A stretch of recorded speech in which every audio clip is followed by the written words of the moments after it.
குளித்தலை அருகே நல்லமுத்துப்பாளையத்தில் காளியம்மன் கோவில் கும்பாபிஷேக விழா வெகு விமர்சையாக நடைபெற்றது. கரூர் மாவட்டம் குளித்தலை அருகே பண்ணப்பட்டி ஊராட்சி நல்ல முத்துப்பாளையத்தில் காளியம்மன், முத்தாலம்மன், பகவதி அம்மன் மற்றும் பாம்பலம்மன் கோவில் அமைந்துள்ளது.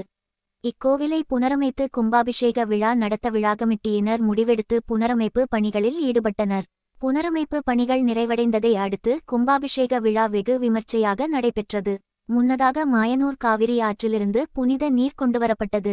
புனித நீர் அடங்கிய கும்பத்தினை சிவாச்சாரியார்கள் யாக வேள்வி சாலையில் வைத்து மகாகணபதி பூஜை, விக்னேஸ்வர பூஜை, வாஸ்து சாந்தி பூஜை, நாடி சந்தனம், லட்சார்ச்சனை, திரவியாகுதி, பூர்ணாகுதி உள்ளிட்ட 2 காலையாக வேள்வி பூஜைகளை செய்தனர். 2ஆம் கால யாகவேள்வி பூஜைகள் நிறைவடைந்ததும் சிவாச்சாரியார்கள் புனித நீர் கும்பத்தினை மேள தாளங்கள் முழங்க ஊர்வலமாக வந்தனர். பின்னர் வேத மந்திரங்கள் முழங்க கலசத்திற்கு புனித நீரினை ஊற்றி கும்பாபிஷேகம் செய்தனர். கலசத்திற்கு சிறப்பு பூஜைகள் செய்யப்பட்ட பின்னர் பக்தர்களுக்கு புனித நீர் தெளிக்கப்பட்டது. திரளான பக்தர்கள் கலந்து கொண்டு சாமி தரிசனம் செய்து வழிபட்டனர்.